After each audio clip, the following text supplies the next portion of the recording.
오늘 말씀은 의로우신 하나님을 멸시하지 말라라는 제목을 가지고 말씀을 드리겠는데, 사실 오늘 말씀의 핵심적인 내용이 바로 말씀을 우리가 어떻게 생각하고 있는가에 대한 거예요. 그래서 여러분이 이제 사실 제가 지금 오늘 말씀은 36장 에레미야 36장 27절에서 32절까지 여러분이 다 같이 합독하셨는데, 이 앞에 어떤 일들이 벌어졌는지에 대해서 사실 여러분들이 좀 설명을 해서 이렇게 좀 설교가 나와야 될 것 같아요.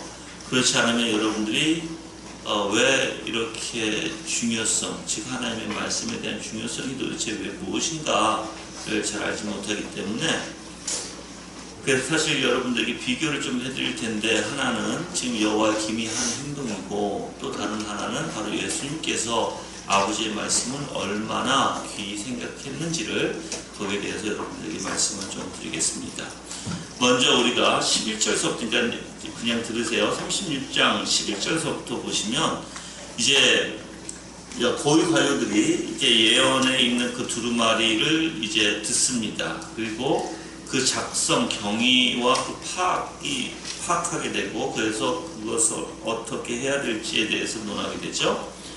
그러고 나서 이제 20절에서 26절까지는 여호와 김의 예언, 그 두루마리 절단, 소화 사건 및 바룩과 에레미야 체포 시도가 이제 20절에서 26절까지 나와요. 여호와 김이 그 두루마리에 있는 내용을 듣고 굉장히 싫어합니다. 불쾌하게 여겨서 오히려 에레미야를 잡아서 죽이려고 해요. 바룩하고.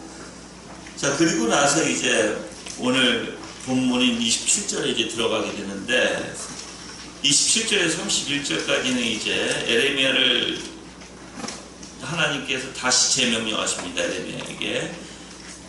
그래서 이제 다시 두루마리 책을 기록하라고 하고, 그리고 어떠한 심판이 있을 것인지에 대해서 나와 있는 게 27절에서 31절까지죠. 우리가 다 읽은 대로. 그리고 이제 마지막에 32절에서는 에레미야의 지시에 따라 바룩이 이제 두루마리 책의 예언에 대한 재기록을 이제 하게 됩니다.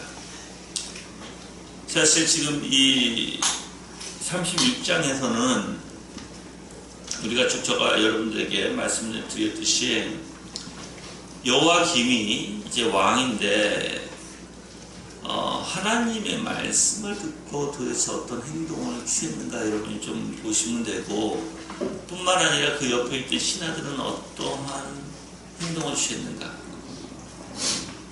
사실 그 내용이에요. 전체 내용이. 그래서 하나님께서 예레미야에게 예언했던 이 두루마리를 다시 재기록하게 한 거예요. 왜 그러냐면 그가 칼로 짚고 불에 태워버렸거든요. 그래서 하나님께서는 다시 기록하게 해서 다시 적게 합니다. 여러분들, 하나님의 그 심판의 내용이죠. 당연히 이때 당시에는 이제 이때 당시 배경은 이래요. 1차 바벨론 전쟁이 일어났어요. 그래서 너무나 많은 황폐함이 있었고, 또한 거기에 대한 충격이 엄청 컸을 거예요. 그렇죠? 그런데 희한하게 하나님께서는 거기서 그치지 않고 이제 2차까지 얘기하고, 너희가 이제 바벨론을 통해서 다 뿔뿔이 또한 잡혀갈 것이고 너희가 망할 것이다라는 그러한 예언을 만약에 했다라면, 자, 이제 여러분이 한번 생각해 보세요. 내가 지금 어떤 문제가 있어서 내 죄로 인해서 잘못함으로 정말 내가 크게 상처를 입었다면, 그러면 누군가가 와서 만약에 여러분에게 너 회개하지 않으면, 너가 돌이키지 않으면 너 또 큰 재앙이 있을 거야 너에게라고 얘기한다면 우리가 화를 내야 될까요? 아니면 반대로 여러분들은 그래 내 잘못이 무엇인가 하고 돌이켜서 내 잘못을 보고 하나님 앞에 무릎을 꿇어야 될까요? 당연히 여러분 생각에 답은 2번이라고 얘기할 거예요. 그렇죠? 자, 그러면 한번 이렇게 보자고요. 실질적으로 여러분들에게 누가 권면하면 여러분들은 좋아하시나요?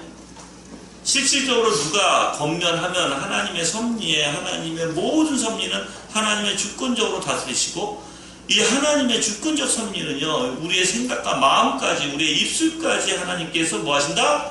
다스리시는 하나님이에요.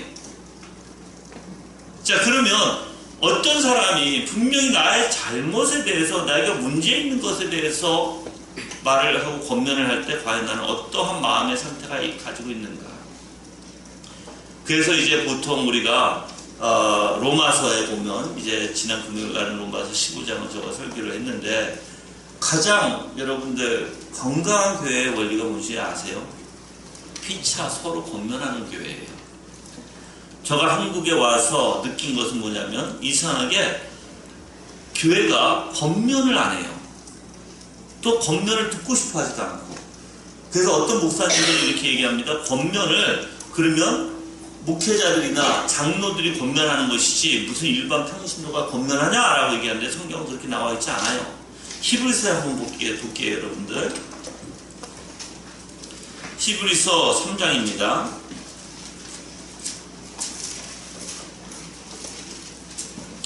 12절부터 읽겠습니다.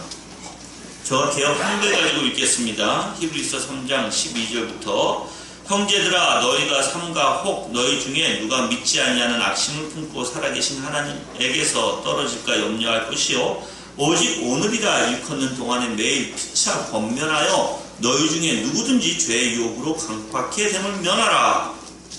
여기서 매일 피차 권면해서 너희 중에 누구든지 죄의 유혹으로 강팍해 됨을 면하라 얘기하죠.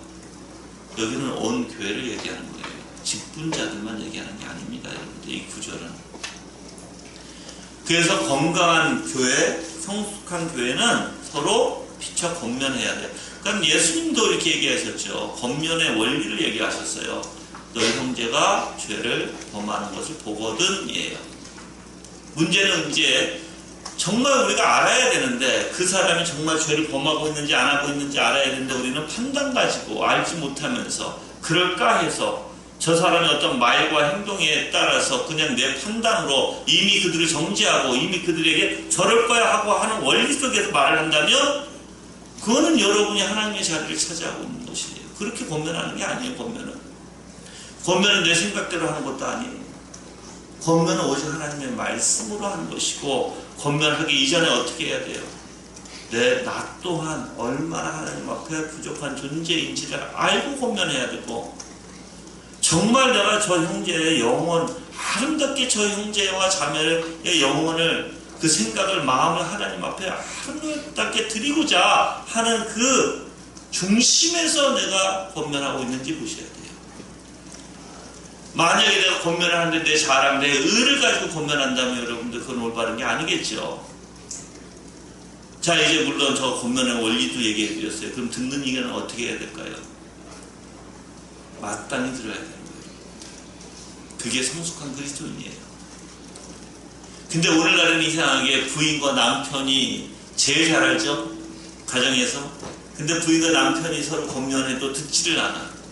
부인이 권면하면 남편이 싫어하고, 남편이 권면하면 부인이 얼굴을 붉히고. 여러분들 얼굴을 붉힐 일이 뭐가 있을까요? 만약에 여러분이 하나님의 말씀으로 무엇인가 옳은 것을 권면하는데 여러분이 얼굴을 붉힌다는 것은 하나님께 대적하는 것이에요, 여러분들. 그거 꼭 명심하셔야 돼요. 하나님의 말씀은 예밖에 없는 것입니다. 근데 희한하게 우리가 하나님의 말씀을 듣고도 예가 아니라 오히려 얼굴이 불켜지는, 즉 가인이 그랬죠. 그래서 가인은 큰 사고를 쳤잖아요, 여러분들. 아벨을, 자기 동생을 죽였잖아요, 시기 때문에. 하나님의 그의 제사를 받아들였던 이유 때문에. 저는 오늘 이 말씀 속에서 앞에서 얘기했지만, 지금 여호와김이 하나님의 말씀을 듣고, 즉 이 두루마리를 수확합니다. 그래서 하나님께서 다시 에레미야를 불러서 다시 적으라고 하시는 거예요. 그런데 물론 그냥 첫 번째 두루마리보다 더 많은 심판의 내용이 거기 첨부되게 됩니다. 여러분들, 하나님의 말씀을 내가 듣기 싫어하고 하나님의 말씀을 내가 거부한다면 문제가 심각합니다. 여러분의 생각과 마음이 어떤지를 여러분이 이제 좀 생각해 보실 수 있겠죠. 근데 여러분들, 희한하게 저가 이런 실험을 해봤어요. 어떤 실험을 해봤냐면 불교에서 또는 이슬람에서, 저는 이제 미국에서는 제가 이제 뭐 불교 친구들도 있고 이슬람 친구들도 있어요, 여러분들. 또 유대 친구들도 있고. 근데 유대인들이 어떤지를 알아요. 잘 알아요, 여러분들. 저 랍비 친구가 있습니다. 근데 희한하게 제가 아무리 생각해도 희한하게 하나님의 말씀은 정말 참이라는 걸 내가 부인할 수 없는 게 하나 있어요. 불교에서 아무리 가르쳐봤자 여러분들 이상하게 그들은 기분 나빠하지 않아요. 왜요? 도덕적인 원리를 가르쳐주니까. 여러분들 윤리를 가르칠 때 윤리는 사람의 마음을 기쁘게 합니다. 내가 못하는 거, 그러니까는 뭐 대리만족이겠죠, 그렇죠? 그래서 이제 많은 회사들도 그러한 윤리적인 스님들을 이제 초청해서 그런 강의를 듣기도 합니다. 그래서 많은 사람들이 그런 강의에 가서 그런 아름다운 말들, 그러니까 참된 말들을 듣고 생각과 마음을 많이 본인들이 안정을 찾고 그리고 편해해요. 편안하게 평안을 찾아요. 그런데 그건 오래가지 못하죠. 그거는 정말 우리에게 평안을 주는 게 아니에요. 잠시 임시 그들이 세상에서 벗어나서 세상은 너무나 지금 내 환경이나 일터에서나 여러 가지로 그런 소리를 듣지 못하다 보니까 그런 강좌를 열어서 듣게 하는 것입니다. 그래서 저도 지금 공자, 맹자, 논자 이러한 책들을 제가 사서 읽어요. 왜 읽을까요? 저는 파헤치는 게 있어요. 이유가 있어요. 아니 일반 자연인들도 윤리적이 무엇인지 얘기를 하면 다른 사람들이 그거 듣고 네네 하는데 하물며 살아계신 하나님의 말씀의 능력이 얼마나 강한지를 제가 사실 알고 분석하고 또한 여기에 대해서 글을 쓰기 위해서 제가 그 책을 읽어요. 근데 분명한 건 이렇습니다. 이상하게 다른 윤리적 가르침은 그 사람을 편안하게 하고 오히려 듣기를 기뻐하는데 이 하나님의 말씀은 반대예요. 왜 그럴까요, 여러분들? 분명히 하나님의 말씀은 살아있는 능력의 말씀이거든요. 이 하나님의 말씀은 여러분들 분명히 성경에서 뭐라고 얘기하냐면 골수를 쪼개 모든 것 찢어 쪼개서 분해시켜버리죠. 그래서 우리가 고린도 전서에 보면 뭐 교회가 다 방언을 하면 너희가 미쳤다 하고 나갈 것이고, 그쵸? 미쳤다 할 것이고, 그리고 오히려 예언을 하면 그때 하나님의 말씀을 전하면이에요. 모든 이가 듣고 들어온 이가 무식한 이들이 들어와서 듣고 모든 이들이 예언을 하는 거예요. 자기의 속에 있는 것이 드러나므로 하나님이 계시다 무릎 꿇는다고 했어요. 이 말씀은요 여러분의 양심을 치는 말씀이고 여러분의 생각과 여러분의 마음에 있는 것이 무엇이 있는지 다 드러내는 하나님의 말씀이에요. 왜 드러낼까요? 여러분들 썩은 것이 부패되고 썩어 있는 것을 드러내지 않고는 여러분들 절대로 온전히 정결케 될 수가 없습니다. 그래서 하나님의 말씀은 의와 거룩이라고 얘기하죠. 그리고 모든 하나님의 말씀은 선한 말씀이에요, 여러분들. 근데 우리가 싫어하는 게 뭘까요? 바로 의와 거룩이에요. 선한 것은 여러분이 좋아합니다. 사랑과 긍휼과 자비와 은혜와 이런 걸 여러분 들으면 들을수록 좋아해요. 근데 희한하게 여러분들이 의로움과 거룩을 갖다가 나한테 되면 어떻게 될까요? 내 안에 썩어있는 부패되어 있는 것들을 발견하게 되죠. 지금 사실 여호와김이 그런 거예요. 여호와김이 여러분들 왜 이렇게 하나님 말씀을 불에 태웠을까? 두루마리를. 바로 하나님이 그를 심판하신다고. 지금 1차 아까도 얘기했어요. 배경이 벌써 1차 심범이 있었던 거예요. 그런데 또 하나님이 그래도 심판하신다니까 어떻게 될까요? 두려워하겠죠. 두려워하는데 희한하게 그것을 거부합니다. 여러분들 우리의 생각 같으면 그래 맞아 하나님이 저렇게 하시면 맞아 우리는 무릎 꿇어야 되겠지, 무릎 꿇어서 정말 내 죄로부터 돌아서야 되겠지, 그렇게 생각하시잖아요, 그렇죠? 근데 여러분들 그 망상이에요, 착각이에요. 아이들을 보면 알아요. 아이들에게 여러분들 어떤 것의 일에 대해서 혼을 내잖아요. 그럼 그 아이들이 혼났잖아요. 그럼 그 아이들이 다음에 자기가 어떤 잘못이 있을 때 아빠, 엄마, 내가 잘못했어요. 내가 너무너무 잘못했고 이 잘못을 통해서 정말 내가 반성하고 내가 회개할게요. 그리고 다시는 안 그럴게요. 그렇게 하면 좋은데 아이들이 그렇지 않아요. 엄마의 매, 아빠의 소리를 지르는 것에 대해서 겁을 먹죠. 겁을 먹게 되면 어떻게 돼요? 자기 일이 들통날까 해서 아이들이 하는 수법이 있습니다. 바로 거짓말이에요. 안 그랬다고 피해버립니다. 감추려고 해요. 그건 우리가 가르치지 않아도 아이들에게 아주 쉽게 볼 수 있는 우리의 본능적인 원리예요. 참된 원리는 분명히 무릎 꿇고 아버지, 엄마, 내가 잘못했어요. 내가 다시는 안 그럴게요. 내가 이런 일을 했는데 이제는 내가 돌아서서 그렇지 않을게요 하는 것이 참된 원리예요. 근데 희한하게 여러분들, 정말 아이들이 잘못해서 정말 매를 들어야 해서 매를 든 것인데, 물론 폭력은 안 되겠죠. 내가 여러분들에게 아이들에게 폭력하라고 얘기하는 게 아니에요. 체벌은 해야 되겠죠. 그렇게 얘기했고 그렇게 타협했고 그렇게 똑같아요. 하나님도 이스라엘 백성에게 어떻게 해서 유다 백성에게 그렇게 많은 선지자를 보냈어요. 그렇게 경고를 했어요. 듣지 않아요. 그래서 하나님께서 이제 회초리를 들어서 바벨론을 통해서 이제 남유다를 침공하게 하시는데도 첫 번째 여러분들 침공됐으면 빨리 무릎 꿇고 주님, 내가 정말 회개합니다 해야 되는데 그들은 아니에요.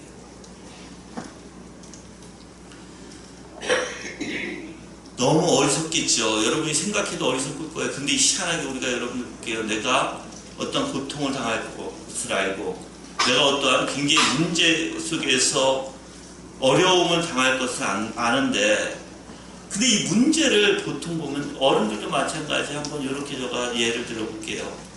사업을 하다가 무슨 문제가 있어요. 무슨 문제가 있으면 그 상대방이나 다른 사람들에게 죄송합니다 하고 빨리 그것을 어떻게 해야 될까요?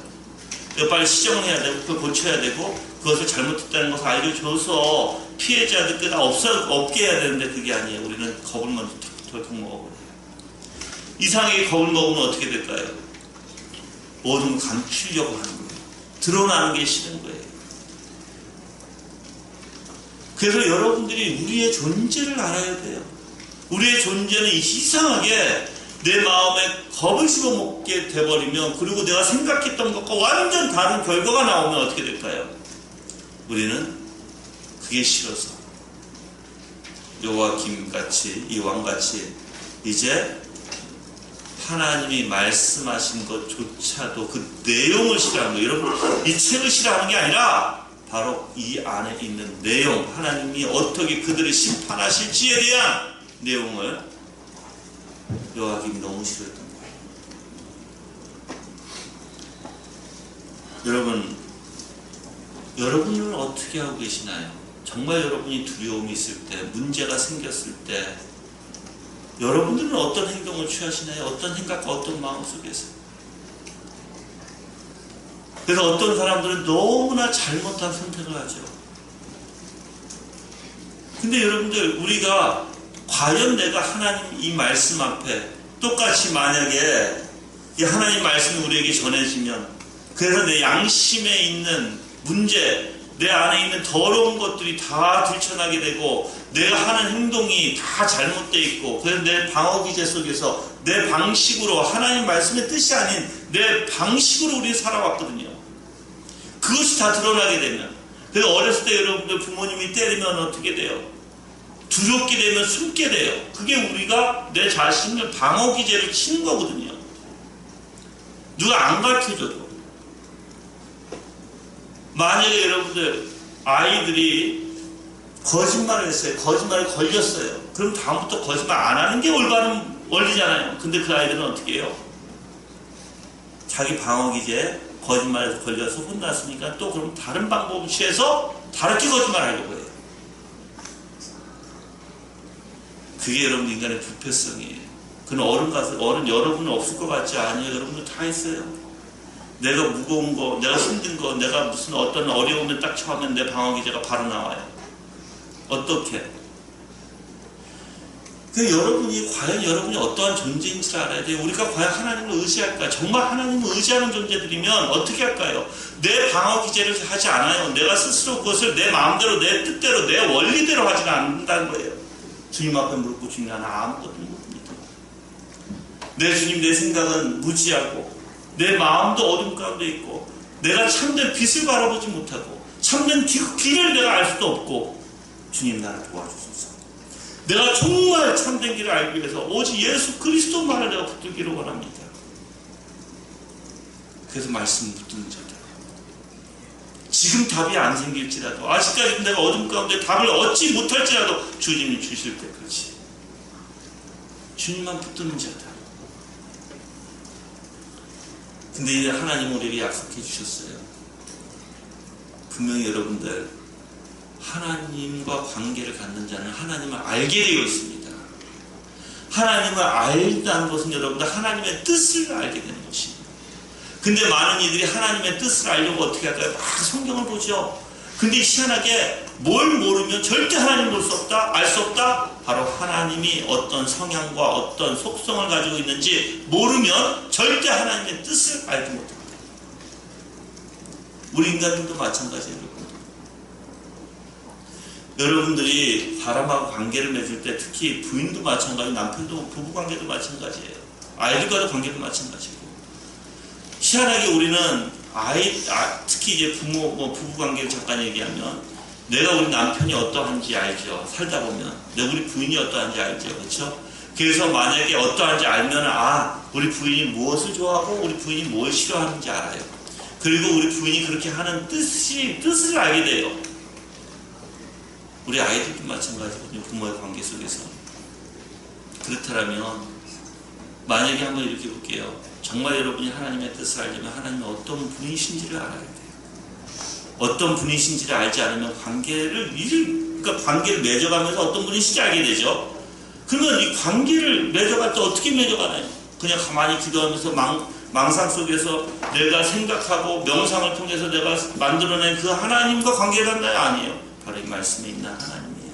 이 말씀 속에서 어떻게 그 하나님이 역사하시고 그분이 어떠신 분인지 오늘 여러분들 생각해보자. 심판이 나오죠.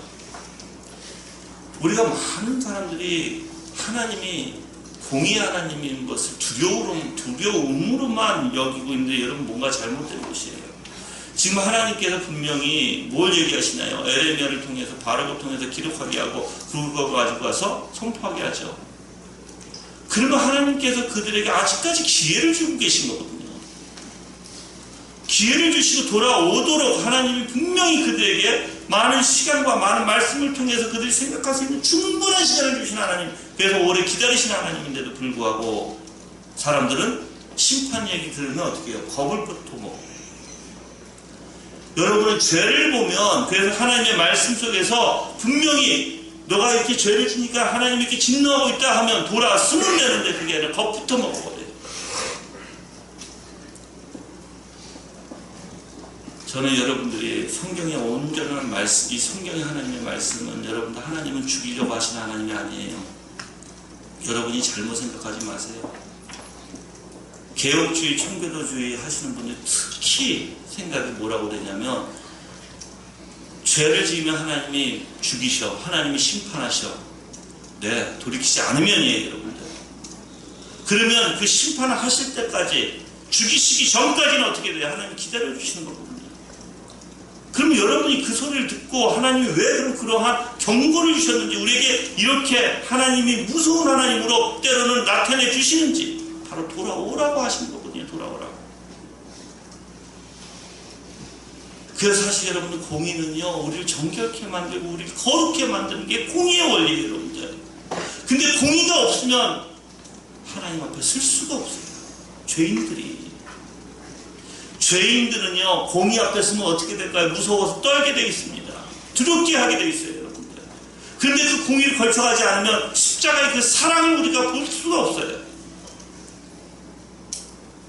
여러분이 지금 여호와김이 하나님의 진노의 말씀을 들었을 때 무릎 꿇고 주님, 저가 정말 잘못했습니다.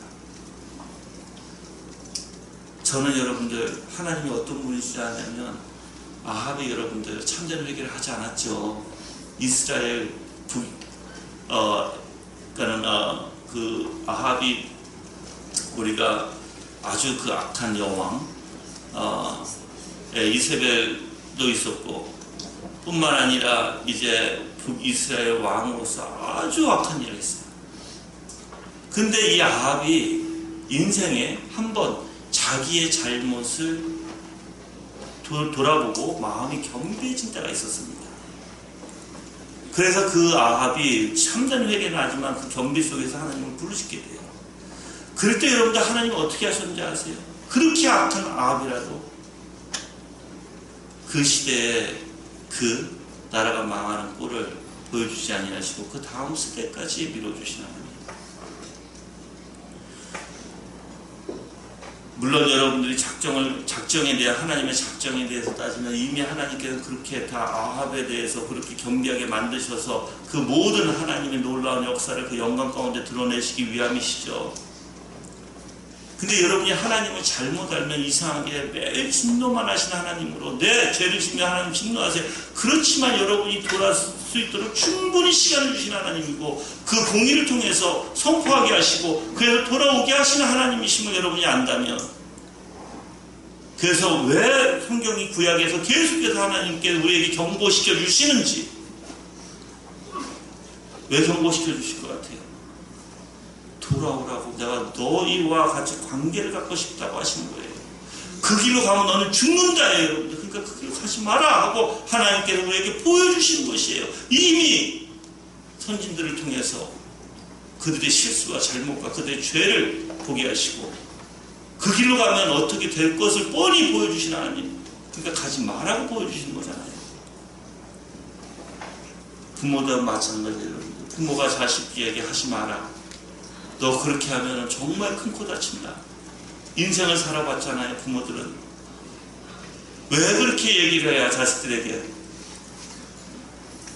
인생이 어떤지 삶이 어떤지 아니까 얘기하는 거거든요. 미워해서요? 그 아이가 잘못되기를 원해서요? 그 아이가 정말 잘못돼서 그 아이가 평생 고생길에 접어들게 하기 위해서 부모가 그렇게 얘기하나요? 아니에요. 그 자식을 사랑해서 얘기하는 거예요. 그런데 이제 여호와김같이 그 말씀을 태워버리고 찢어버려서 찍고 태워서 무슨 뜻이냐, 하나님은 업신여겼다는 것입니다. 하나님 업신여겨서 하나님의 말씀조차도 인정하려고 하지 않고, 그래서 아이들이 여러분도 아시잖아요. 우리 부모님도 알 거예요. 아빠 엄마가 얘기했는데 아이들 뭐라고 했냐면 나도 다 알아. 근데 아빠 엄마가 얘기하는 거하고 달라. 내 상황, 지금 내 시대는 달라. 근데 아빠 엄마가 얘기할 때요, 저들이 부모니까 얘기하는 거예요. 여러분들 그 상황이 다를 수 있어요. 근데 그 원리는 똑같아서 얘기하는 거예요. 인생 삶에 대한 원리. 분명히 너가 이렇게 하면 너한테 너무 힘들 거라는 그 원리가 있기 때문에 얘기하는 거거든요. 그러면 만약에 자식이 부모를 공경하고 정말 부모를 사랑하는 자식이면, 혹시 여러분들 부모 사랑하면 어떻게 되는지 아세요? 정말 사랑하면, 자식들 잘 들어보세요. 엄마 아빠가 얘기할 때 혹시 내가 엄마 아빠한테, 엄마가 아무리 틀릴지라도, 아버지가 아무리 틀릴지라도 내가 아빠 아니야 라고 얘기하면서 아빠에게 상처 주고 엄마한테 마음이 아프게 할까? 그게 마음 쓰이는 거예요. 그래서 아버지 엄마가 얘기할 때, 네, 틀리지만 먼저 내 엄마 아빠를 마음에 상처 안 주고 엄마 아빠를 무시하지 않고, 그리고 자기가 엄마 아빠의 뜻에 따라 최대한 그렇게 살려고 하는 게 엄마 아빠를 정말 사랑하는 자예요. 예수님이 그러셨습니다. 요아김이 하나님의 말씀을 무시해서 멸시해서 하나님에게 정면으로 도전하는 원리에서 그렇게 하나님의 말씀을 찍고 불에 태웠지만 예수님은 절대 그러지 않으셨어요. 예수님은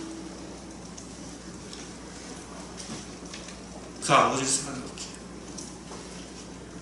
예수님은 아버지를 사랑했기에 아버지의 말씀에 무조건 순종하셨고, 아버지의 뜻이라면 무조건 행하셨고, 아버지가 말씀하시 아니하신 것은 행하시지도 않았어요. 왜 그럴까요? 아버지를 의지했고, 아버지를 믿었고, 아버지를 사랑해서 그래요. 그 여러분이 과연 내가 정말 하나님을 사랑하게 되면 어떻게 될까? 내가 정말 내 부모를 사랑하면 어떻게 될까? 여러분이 생각하는 이 세상적인 사랑이 아닌 정말로 하나님이 주시는 그러한 사랑을 내가 알게 된다면 여러분 예수 그리스도의 마음처럼 되지 않을까요? 그게 하나님께서 우리에게 원하시는 건데, 진짜 여러분들이 내가 신앙인이고 진짜 내가 하나님의 그 예수 그리스도의 사랑이 내 안에 넘친다면 예수님이 아버지를 사랑했던 것 같이, 예수님이 아버지를 의지하셨던 것 같이 부모님에게 함부로 대하지 않을 것입니다. 그래서 5계명이 1계명에서부터 4계명은 하나님께 대한 것이고 5계명은 뭐예요? 바로 제일 먼저 부모에 관한 거예요. 부모를 공경하라라고 얘기하죠. 이 공경은 그냥 인간적으로 여러분이 생각하면 큰일 나는 거예요. 10계명의 원리는 여러분들 모든 게 다 하나님의 원리 가지고 하라는 것이에요. 그럼 정말 예수님을 통해서 여러분이 어떻게 하나님이 사랑이 무엇인지 이제 알게 되는데, 여러분들 예수님은요 자기의 목숨까지도 아버지의 뜻이라는 데 주신 거예요. 기꺼이 그것도 여러분들 이 땅에 육신으로 오셔서 그 고통과 순환과 그 어려움을 당하시면서도 기꺼이 그 길을 가시는 예수님. 만약에 여러분들이 진정으로 하나님을 사랑한다면 그런 마음이 생길 것입니다. 그런 마음이 일어날 것입니다. 그래서 제가 여러분들 신앙이 무엇인지 다시 한번 얘기할게요. 아주 중요한 내용이라서 그래요. 지금 이상하게 사람들이 신앙에 대해서 이상하게 이게 로마 카톨릭주의인지 알미니안주의니까 세미필라기스주의인지 알미니아스주의인지 이 원리도 모르고 이상하게 우리는 이상한 행동을 한다는 것이에요.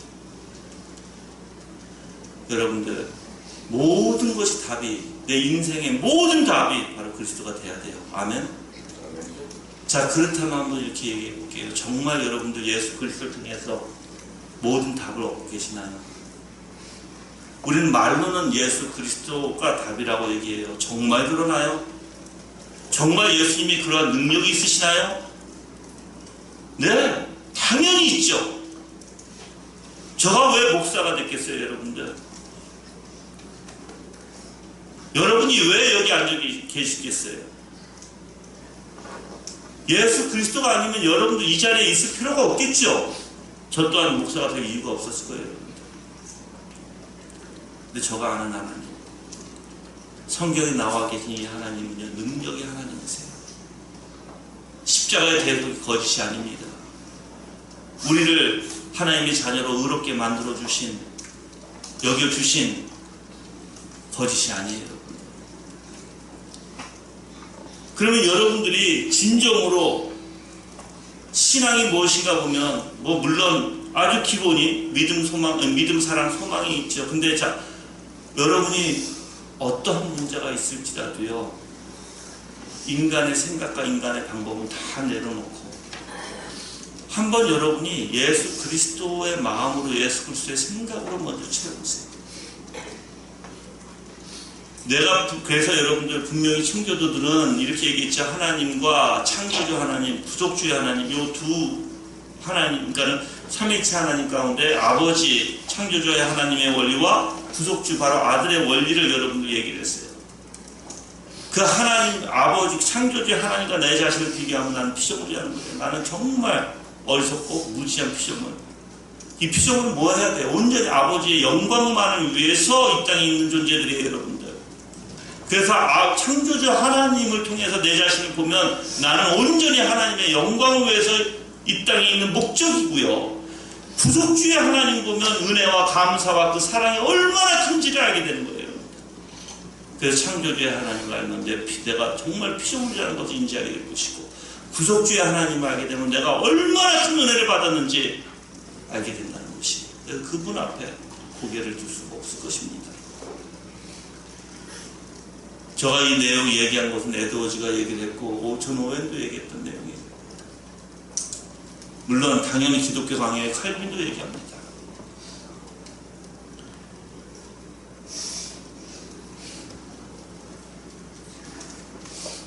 우리 자신들이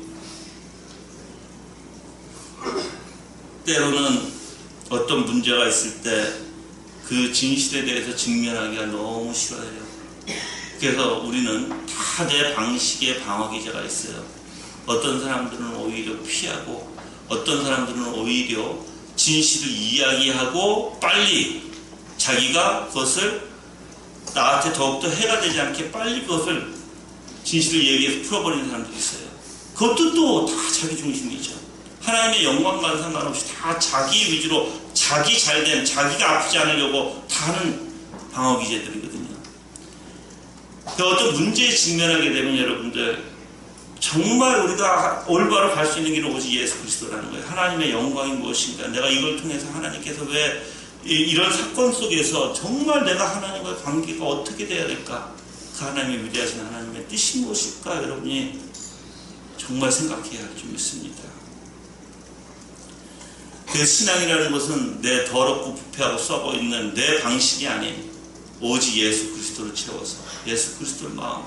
그러니까 여러분들, 내가 늘 얘기하죠. 여러분 누구 미워하면 첫 번째, 내가 과연 다른 사람을 미워하는 게 타당할까?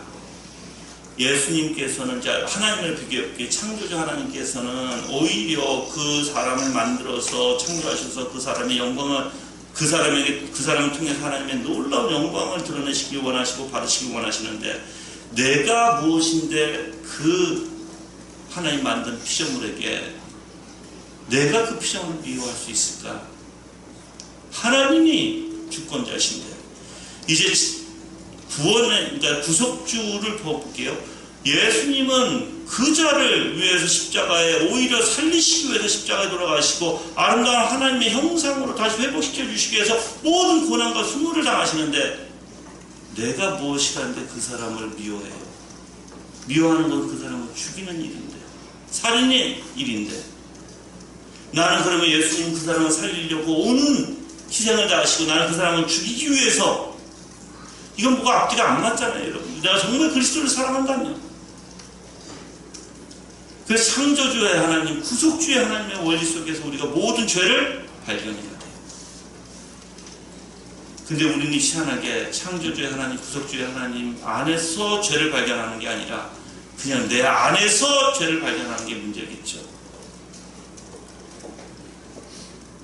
신앙이라는 것은 여러분들, 내 안에 예수 그리스도를 채우는 것입니다. 예수 그리스도의 생각과 마음으로 충만해지는 것입니다. 내 방법이 아닌 주님의 방법. 그래야 내 삶의 문제들. 오늘 오전에 하이델베르그를 하면서 제가 충족, 만족이라는 것도 얘기를 했어요. 여러분들, 우리가 감사하려면 당연히 만족이 있어야 돼요. 충족이 있어야 돼요. 근데 이상하게 우리는 뭐든지 감사하지 못해요. 왜? 충족하지 못하니까, 만족하지 못하니까. 근데 예수님을 한번 보면 예수님은 어떠세요? 자, 여러분들 하나님을 안다면 하나님은 충만하신 하나님이라고 표현하죠. 그쵸? 근데 모든 거 하시는 이가 충만하게 넘치게 해주신 하나님이거든요. 그래서 여러분이 우리가 은혜를 입는 이유가 뭐예요? 이 땅에 우리가 다 먹고 살 수 있도록 하나님 역사해 주시는 거예요. 그 충만성이 때문이거든요. 그 충만이 그분에게 넘쳐 흘러서 우리에게까지 오는 원리가 우리가 다 먹고 살고 우리가 이 땅에 있는 이유예요. 자, 그렇다면 여러분이 정말 그 충만의 원리를, 그 하나님을 확신한다면 어떻게 될까요? 그 예수님이 아버지에 대해서 뭘 확신하셨나요? 그런 충만하신 하나님을 알았죠. 그래서 모든 것이 아버지가 하실 것이고 모든 것이 이 땅에 모든 것이 충만하다고 하기. 그래서 내 안에 그 하나님이 확신되어진다는 거예요. 여러분이 자신이 탐욕으로 충만하려고 한 게 아니라 주님을 통해서 하나님으로 채워가면서 충만하게 돼요. 그러니까 내가 하나님에 대해서 뭘 알고 있는가? 하나님의 주권에 대해서 알아요. 근데 주권에 대해서 확신하고 알면, 그래서 정말 그 주권적인 하나님이 내 안에 계신다면 내가 왜 불안해요? 그 선하신 하나님이신데, 선하신 하나님이신데 나를 항상 올바로 인도해 주실 것이고 항상 올바로 붙들어 주시는데 왜 내가 불평하고 왜 거기서 내가 왜 불안해요? 정말 하나님 믿는 사람들은 불안해하지 않거든요. 하나님을 정말 믿는 자들은, 하나님을 확신하는 자들은, 물론 연약함 때문에 때로는 그렇게 할 수가 있죠. 그렇지만 다시 하나님이 어떻게 하세요? 우리 이렇게 세워주시는 하나님, 다시 붙들어 주시는 하나님, 절대 우리 놓지 않으시는 하나님. 그래서 신앙이라는 것은 내 부패와 내 더러운 내 방식이 아니라 오직 예수 그리스도로 채우는 것이고 예수 그리스도로 충만해지는 것입니다. 그래서 여러분이 하나님을 아는 일에 어떻게 해야 될까요? 자라가야라고 얘기하죠. 베드로 한번 가볼게요. 다 같이 베드로 후서 17절, 3장 17절 18절 읽겠습니다. 베드로 후서. 그러므로 사랑하는 자들아, 너희가 이것을 미리 알았음즉 무판자들의 미혹에 이끌려 너희 굳셈에서 떨어질까 삼가라. 오직 우리 주 곧 구주 예수 그리스도의 은혜와 저를 아는 지식에서 자라라.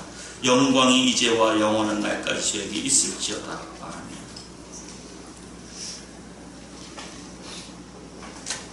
이 여호와김은 하나님을 알지 못했습니다. 하나님을 알지 못했기에 자기의 두려움에 그 배후에서 역사하신 하나님을 알지도 못했고 보지도 못했고 자기 자신에 빠져서 자기의 망상과 착각에 빠져 있어서 오히려 하나님의 이러한 진리를 선포했을 때 받아들이지 않았고,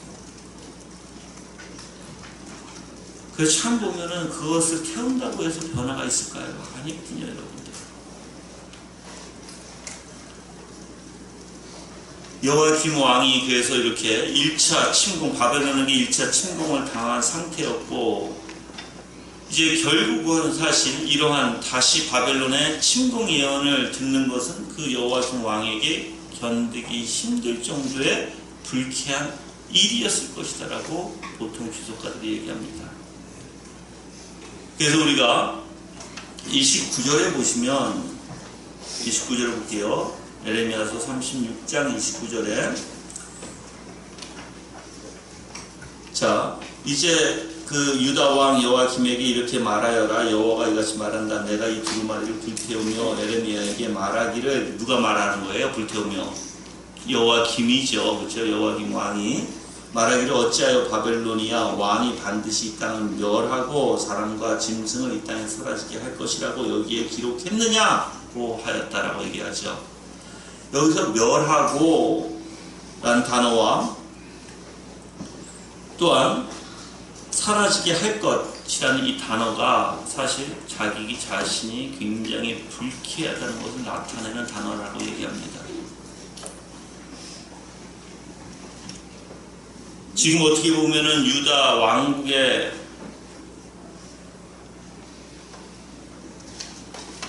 이 왕인 여호와김이 지금 하나님에 대해서, 하나님께서 말씀하신 데에서 굉장히 불쾌하게 생각하고 오히려 거기에 대한 반감으로 사실 이 두루마리를 태우게 된 것입니다. 그래서 제가 이제 예수님은 여러분들 반대예요. 예수님은 바리새인들하고 이상하게 여호와김하고 똑같아요. 바리새인들도요, 예수님이 말씀하실 때 진리를 말씀하시잖아요. 그게 더러운 거, 잘못된 것이 다 나는데 그럼 잘못된 것이 드러나고 모르는 것이 드러났으면 배우려고 해야 되고 들으려고 해야 되고 고치려고 해야 되는데, 그게 아니라 자기의 잘못된 것이 드러나서 자기의 그 권위가 땅에 떨어질까 해서 두려워서, 자기의 지금 위치가 흔들릴까 해서 두려워서 누굴 죽이고자 한 것이에요? 바로 주님을 죽이고자 하신 거예요. 희한하게 사람들은요, 예수님께서는 아버지의 이 말씀을 얼마나 끔찍하게 사랑하셨고 얼마나 끔찍하게 여기셨는지, 예수님이 이 땅에 오셔서 사역하신 걸 보면 정말 아버지를 사랑했다는 것을 알게 돼요.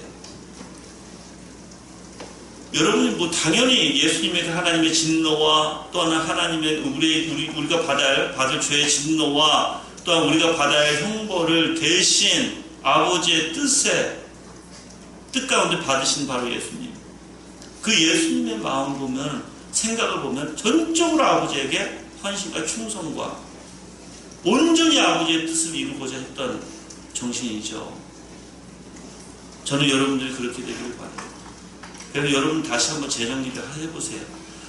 많은 이들이 오해하고 잘못한 게 뭐냐면, 아버지를 올바로 알면 내 생활과 내 모든 생각과 모든 것이 건강해지는임에도 불구하고, 이제 흔히 지금 잘못된 사고방식은 뭐예요? 교회에 빠져서 이렇게 표현하거든요. 교회에 빠져서 교회밖에 모른다 이렇게 얘기하지 않아요? 올바로 하나님을 알면 절대 교회에 빠지는 게 아니라 하나님을 사랑하게 될 것이고, 하나님을 사랑하게 되면 모든 생각이 건전하게 되고요, 거룩하게 되고요, 의롭게 됩니다. 자, 그러면 가정에서 해야 할 일 부인이 안 할까요? 합니다. 남편이 안 할까요? 합니다. 하나님의 놀라운 능력이 들어오기 시작하면 내 안에 질서, 균형, 조화를 이루게 돼요. 문제는 죄가 들어오게 되면 질서가 깨지게 되고 조화, 균형이 다 깨지게 돼요. 아버지의, 하나님의 아름다움이 거기에 있거든요. 예수님의 마음과 생각이 절대 조화, 균형, 질서가 깨지지 않았어요. 십자가 위에서도 그 고난 가운데서 깨지지 않았어요. 근데 우리는 희한하게 기분이, 감정이 나빠지기 시작하면 그게 다 깨지기 시작합니다. 이제. 자, 그러면 여러분들 생각해보세요. 내가 컨트롤할 수가 없는, 내 안에서 정말 나라는 부패하고 썩어있는 존재가 내 감정마저도 컨트롤하지 못하는, 그러니까 기분 나쁘면 얼굴색이 변하게 되고, 기분 나쁘면 들려고 하지도 않고 귀를 막아버리고. 근데 안 그렇다니까요. 이제 하나님의 말씀이, 그 능력이 들어오기 시작하면, 그래서 예수님은 온전히 아버지의 말씀을 가르쳤죠. 여러분들 아담이 범죄하기 이전에 한번 보세요. 아담이 범죄하기 이전에 온통 아버지의 뜻으로 가득 찼어요. 아버지의 생각으로 가득 찼어요. 똑같이 여러분들 우리가 회복받으면 어떻게 돼요? 에레미야 31장 33절에 뭐라고 얘기해요? 하나님의 말씀을 우리 안에 새겨주신다고 얘기하잖아요. 그럼 우리의 생각과 마음이 전체적으로 하나님의 말씀의 능력으로 살아야 되는데, 그 원리 가운데 살아야 되고, 그 원리 가운데 생각해야 되는데, 내 감정도 하나님의 말씀에 입각해야 되는데, 물론 우리가 여기서 완벽하게 될 수는 없어요. 그렇지만 시작은 있어야 될 거 아니에요. 그 끊임없이 그걸 향해 나가야 될 거 아니에요. 여러분이 그러한 마음이 무엇인지, 그러한 내면의 역사의 변화가 무엇인지 아는 사람은요, 그거 추구하게 됩니다. 여러분들이 교리 백날 배워봤자 지식으로 아는 교리는 아무 소용이 없어요. 정말 그 교리, 회개의 교리가, 하나님 앞에 무릎 꿇음의 교리가 정말 내 마음이 찢어지고 내 양심이 정말 찢어져서 아파서 하나님 앞에 부르짖는 것을 아는 사람은 그 은혜가 얼마나 큰지 알게 되고, 내가 그 양심 가운데 하나님 앞에 부르짖는 게 얼마나 은혜인지를 아는 자들은 그걸 다시 찾았습니다. 내가 하나님을 사랑해서 내 자신을 헌신할 정도로, 그래서 그 안에 기쁨을 느끼는 사람은 다시 그걸 찾게 돼 있어요. 모르는 사람들이나 매일 말은 똑같이 하죠. 매일 모르는 사람들은 매일 말은 잘하죠. 근데 뭘 찾지 않아요? 정말 그런 역사를 자기 자신 안에서 찾지를 못해요. 왜? 느껴보지를 못했으니까, 알지를 못했으니까, 맛을 보지 못했으니까.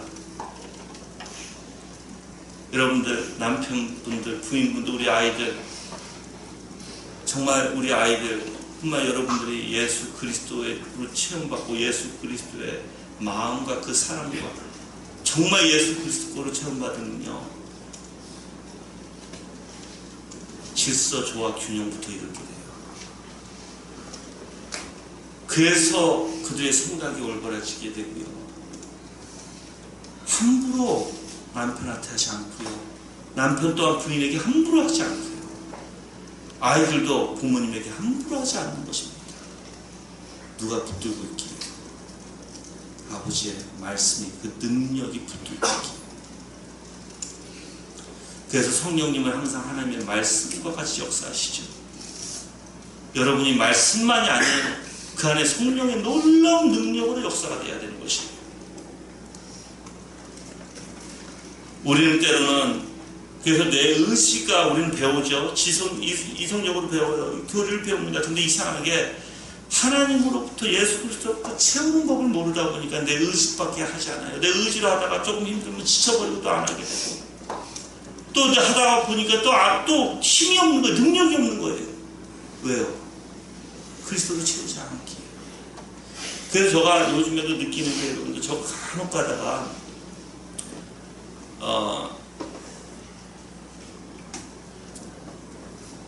이 감정이라는 게 무엇인지 좀 생각해 볼 때가 있어요, 여러분들. 근데 감정을 느낄 때는 여러분들 그때 확 올라오죠. 그래서 때로는 눈물도 흘리게 되고, 때로는 기쁨이 일어나고, 또는 그 기쁨 속에서 주님을 생각하기도 합니다. 근데 희한하게 여러분들 그게 오래가지 못한다는 걸 내가 내 자신이 더 잘 알거든요. 거기는 뭐가, 그런 제가 경험을 통해서 내가 이제 성경 말씀 안에서도 그렇게 얘기하는데, 정말 인간적인 감정은요, 힘이 없어요. 능력이 없어요. 근데 이상하게 하나님의 말씀으로 인한 그 하나님을 깨달아지고, 그 하나님의 계시, 즉 하나님을 내가 알게 되잖아요. 이상하게 내 안에 능력과 힘이 생깁니다. 그리고 내 생각과 내 마음까지 붙들어 주시고, 또한 내가 헛된 길로 가지 않도록 분명히 나를 올바른 길로 잡아주시는, 왜 바로 말씀의 능력이라는 거예요. 예수님이, 우리가 요한복음 17장에 보면 대제사장의 기도라고 얘기해요. 정말 너무 귀한 기도예요. 아버지를 얼마나 사랑했는지.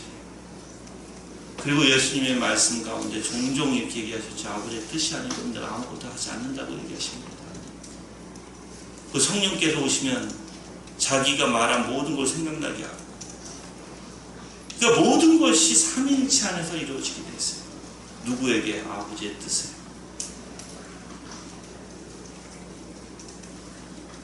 절대적입니다, 여러분들.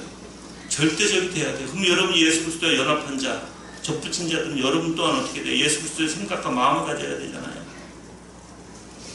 그게 접붙인 자예요, 여러분들. 연합이라는 원리는 생각과 마음이 연합되는 거예요, 여러분들. 하나가 되는 거예요. 우리 교회가 어떻게 하나가 돼요? 예수 그리스도 안에서 예수 그리스도의 생각과 마음이 하나가 되면 여러분도 나와 다 하나가 되는 거예요. 근데 희한하게 여러분 따로, 말씀 따로, 이렇게 말이 안 되죠. 이거는 하나가 될 수 없어요. 그래서 교회에서는 말씀을 가르치는 게 그렇게 중요한 것이고, 그래서 여러분 예수 그리스도 안에 있는 게 뭐예요? 이제 우리가 영어를 보면은, 이제 제가 아는 파일럿, 그러니까 조종사가 있어요. 대한항공 조종사. 그 청년인데 장가 가야 되는데, 저는 그 청년이 미국에서 공부했어요. 그래서 영어를, 한국말 잘 못해요. 이제 제가 영어를 하니까 저한테 이제 전화를 와서 물어봐요. 그래서 신앙에 대해서 쭉 얘기해주면서 점점 깨달아가는 거예요, 이 청년. 근데 우리 청년이 아니에요. 우리 교회 청년이 아니에요. 다른 교회 청년이에요. 다른 교회 분들이 많이 전화가 와요. 근데 얘기를 하면서 이 청년이 나한테, 제가 이제 영어 이름은 데니얼이거든요. 패스터 데니얼. 그러면 about God, 그러니까는 우리가 보통 얘기할 때 I know about God, I know God이라는 표현이 있거든요. 즉, 이게 다른 게 이게 무엇인지 알겠다는 거예요. 근데 여러분, 많은 사람들은요, you know about God, 하나님에 대해서 알아요. But you don't know God, 하나님에 대해서. 자, 그러면 about God은 어떤 걸까요? 객관적인 원리예요. 근데 여러분이 만약에 you know God, 이건 무슨 뜻이에요? 주관적인 관점이에요. 객관적인 거는 여러분이 교리를 통해서 다 배울 수 있고, 이해할 수 있고, 이해를 통해서 그렇구나 할 수 있어요. 그런데 이 하나님의 말씀이 주관적으로 나한테 오지 아니하면 아무 소용이 없어요. 근데 하나님의 말씀은 객관적에서 분명히 객관적으로 들어야 돼요. 배워야 돼요. 꼭 주관적으로 와야 돼요. 근데 이것을 하지 못하니까 오늘날에 지금 문제가 있는 거 아니에요. 그래서 그 청년이 하는 얘기가 그래요. 목사님하고 얘기하면 그 청년이 대한항공 왔다 갔다 하니까 미국도 왔다 갔다 해서 다 왔다 갔다 해서 미국에 가면 꼭 미국 어딜 갈까요? 꼭 개혁교회를 가요. 그 개혁 청년이니까. 근데 우리가 잘 아는 존 맥가슬 교회도 가고 이제 여러 데를 다녀요. 근데 그 청년이 이런 얘기를 합니다. 목사님하고 얘기하면 정말 예수 그리스도밖에 얘기하시지 않습니다. 모든 초점이 그리스도고 모든 원리가 다 그리스도고 모든 내 마음과 생각의 모든 것이 다 그리스도로 하나가 되게끔 하십니다. 저는 그렇게 돼야 된다고 봐요. 그렇지 않으면 여러분들의 소망이 없어요. 우리는 become more Christ-like, 예수 그리스도를 닮아가는 거예요. 우리가 천국 가면 어떻게 될까요, 여러분? 온통 내 지금 썩은 때를 다 벗어버리고 그 영화 가운데 들어가면 어떻게 될까요? 온전히 예수 그리스도의 형상으로 변하게 되는 거거든요. 예수 그리스도의 생각과 예수 그리스도의 마음과 예수 그리스도가 가지고 계신 아버지의 그 사랑의 감정과 모든 것이 일치가 될 텐데 얼마나 아름답겠어요. 근데 이게 시작이 이 땅에 하나님의 말씀을 사랑하고 하나님의 말씀에 전심을 다하는 자가 시작이 기본이에요. 저는 여러분들이 때로는 이렇게 얘기하죠. 목사님, 저는 열심히 하려고 해도 안 됩니다. 그런 분이 있고, 때로는 내가 하루 종일 읽어도 여러분들이 읽어도 말씀을 봐도 공부를 해도 이상하게 끊임이 없습니다. 계속해서 더 갈급합니다라는 분이 있어요. 그분이 맞는 거예요. 하나님은 우리 마음에 다 채웠으니까 하나님이라는 어마어마하잖아요.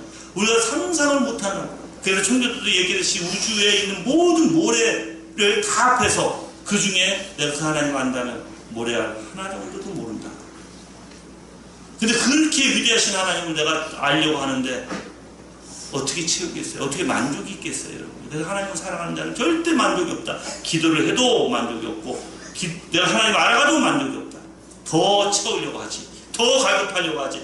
기도를 24시간 해도 나 기도 부족한 것 같아요. 하는 게 하나님 사랑하는 자다. 말씀을 24시간 읽어도 내가 말씀 읽는 것이 뭔가 더 부족한 것 같다. 그게 하나님을 사랑하는 자예요. 근데 이런 자는 아니겠죠. 내가 하려고 해도 안 돼요. 너무 바빠요. 바빠서 나 읽지는 못해요. 자, 이제 그러면 뭘 하시냐는 거예요. 정말 여러분이 내가 때로는 이렇게 얘기합니다. 우리 교인들 잘 들으세요. 내가 정말 하나님의 일을 하고자 하는가 아니면 하고자 하지 않는가 달라요. 여러분, 내가 바쁠지라도 하고자 하면 어떻게든 해요.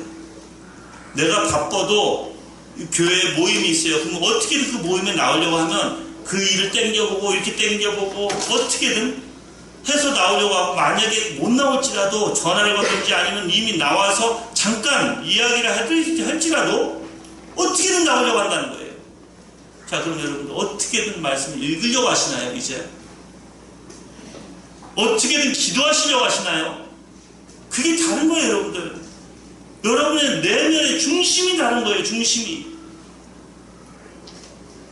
주님은 어떻게 하셨나요? 여러분, 주님은 그렇게 피곤하실지라도 주님 하나님하고 대화하기 위해서 몰래 가셔서 기도하셨던 분이잖아요. 그런 중심이 있어야 되는데 우리는 끈뜩하면 그게 아니라 그걸 다 잊어버려요. 그냥 쉽게. 더 주님의 사랑을 경험하시기 바래요. 더 큰 은혜를 경험하시기 바래요. 주님이 여러분을 사로잡아야 돼요. 그래야 여러분이 가정도 아이들도 또 부부 관계도 다 회복되는 거예요, 여러분들.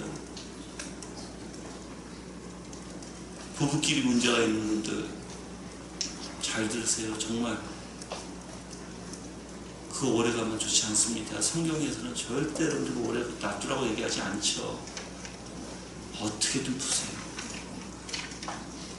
어떻게든 풀고 어떻게든 정말 아름다운 가정, 아이들이 보기에 우리 엄마 아빠 너무 사랑스럽다 할 정도의 사랑을 나누세요. 예수님이 교회를 사랑하시듯 남편이 부인을 사랑하고, 부인이 교회가 예수님을 사랑하고 순종하고 따르듯이 부인 또한 그러한 남편을 순종하고 따를 수 있도록. 그래서 아이들이 보기에 너무 사랑스럽다. 여러분이 말로만 하지마 해라, 그게 가르침이 아니에요. 가정의 가르침은 기본적으로 부부끼리 안에서 아이들이 보는 원리에서 나오게 돼 있어요. 그래야 아이들이 배우게 되죠. 아, 나도 크면 저렇게 사랑해야 되겠구나.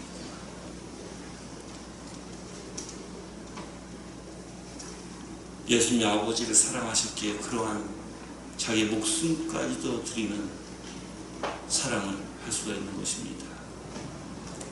이제 마지막으로 한 가지 더 얘기 드릴게요.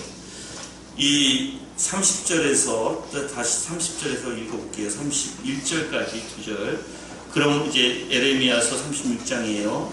그러므로 여호와가 유다 왕 여호와김에게 이같이 전한다. 그에게는 다윗의 보좌에 앉을 후손이 없을 것이며 그의 시체는 버려져서 낮의 더위와 밤의 추위를 당할 것이다.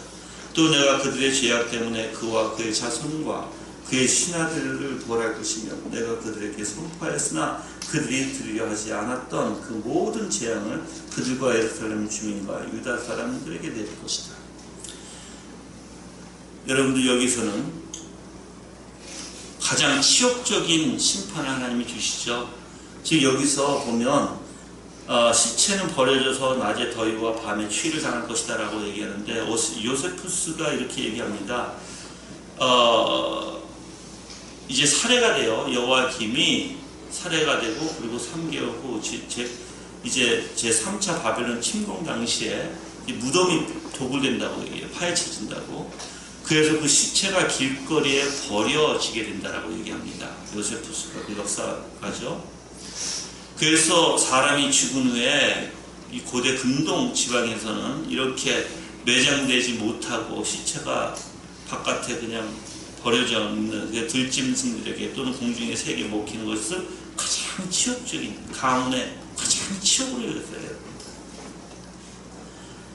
그래서 여기서 지금 버려져서 낮에 더위와 밤에 추위를 당할 것이라고 얘기하신 것이고, 그리고 또한 후손이 없을 것이라는 것이요, 끊어지겠다는 것이에요. 이제 그 끊어지는데 당연히 여호와김이 이제 왕에 오르했지만 기간 그러니까 여호와김이 이제 왕의 폐위 이후에 여호와긴이라는 그 아들이 올라와요. 여호와김의 아들 여호와긴이라는 사람인데 3개월밖에 되지 못하고 다시 폐위합니다. 그리고 나서 이제 시드기야가 왕에 올라가요. 근데 11년간 유다를 통치하는데 시드기야는 사실 여러분들 여호와김의 그 후손이 아니에요. 즉 3,000년 돼요. 그래서 여호와김의 3,000년 돼서 사실 이 왕이 끊겠다고 하신 그 말씀이 성취가 됩니다. 뿐만 아니라 이제 31절에 뭐가 되어 있냐면 내가 그들의 죄악 때문에 그와 그의 자손과 그의 신하들을 벌할 것이며 라고 되어 있죠. 내가 그들에게 선포하였으나 그들이 들으려 하지 않았던. 근데 왜 여기서 신하들까지 이제 하나님의 심판을 주시나요? 제가 이제 두 가지를 얘기했고요. 두 가지 단어. 하나는 동조의 단어고요. 하나는요, 방조죄예요.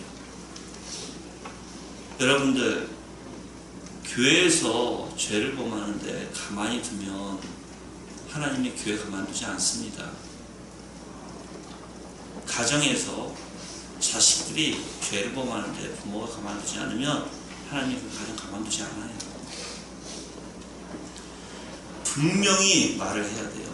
분명히 아니라고 가르쳐야 되고, 분명하게 참된 것이 무엇인지 얘기해 줘야 돼요.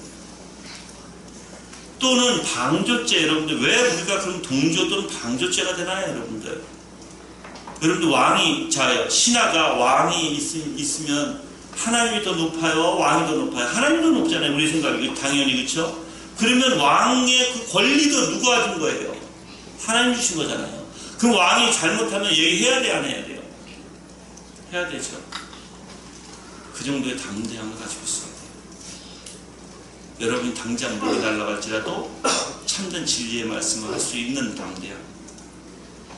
자, 봐. 이제 여러분들이 내가 담대함을 가지라고 하니까 알미는 식은 이거예요. 그래, 맞아. 목사님 말씀하니까 맞아. 우리 그렇게 담대한가? 내가 담대함을 가져야지. 거짓이에요. 그거 믿지 마세요, 여러분들. 그렇게 담대함 못 가져요, 여러분들. 담대함 가질 수 있는 것은 오직 하나님을 여러분이 안에서 깨달아야 되고, 예수 그리스도의 예수님이 어떻게 죽음 앞에서 담대하셨는가, 그거를 받아야지 내가 담대한 거예요. 근데 그게 아니라 말씀 들으니까 그래, 내가 담대해야지. 아니, 담대할까요 진짜? 거짓이에요. 그거 속지 마세요. 정말 예수 그리스도의 담대함, 성경에서 그 하나님의 사람들의 담대함, 정말 예수님께서 그 죽음 앞에서까지 어떻게 담대하셨는가, 거기에 대해서 계시를 받으니까 아버지 하나님의 그 어떠한 분이신지를 내가 그 하나님 나를 그걸 장악해야 내가 담대해질 수 있는 거예요. 죽음에까지도. 그래서 묵상이라는 게 얼마나 중요한지 아세요, 여러분들. 근데 우리는 쉽게 담대하라니까 그래, 내가 담대할게. 맞아, 저 말씀 맞는 거. 여러분들 조금 하다가 정말 권위 있는 사람들이 앞에서 만약에 여러분들에게 뭐라고 하면 어떻게 돼요? 그때부터는 담대하지 못하죠. 동조하는, 그래서 사람들이 동조하게 되고 방조하게 되고 그 권위 앞에 잘못된 것입니다. 여러분들, 저는 여러분들이 이렇게까지 했으면 좋겠어요. 우리 성도들은 보통 여러분들 목사님 보통 이렇게 하거든요. 목사님에게 함부로 말 못하는 사람 분들이 저는 좀 미국에서 있었기 때문에 좀 그게 다른 것 같아요. 미국 분들은 사실 공부를 많이 하시거든요.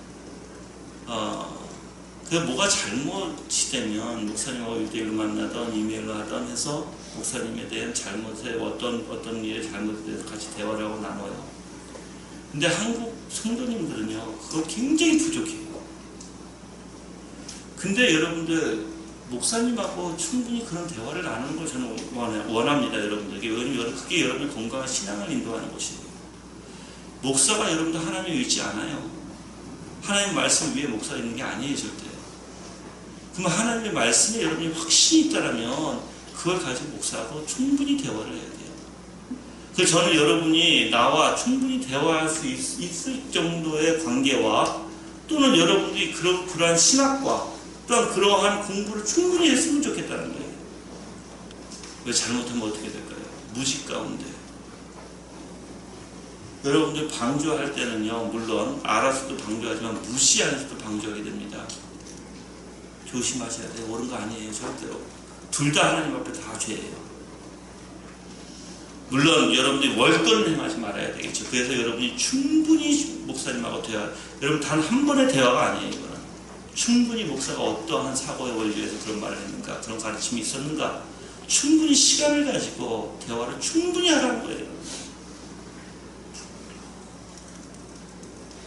그래서 여러분들이 이 신하들이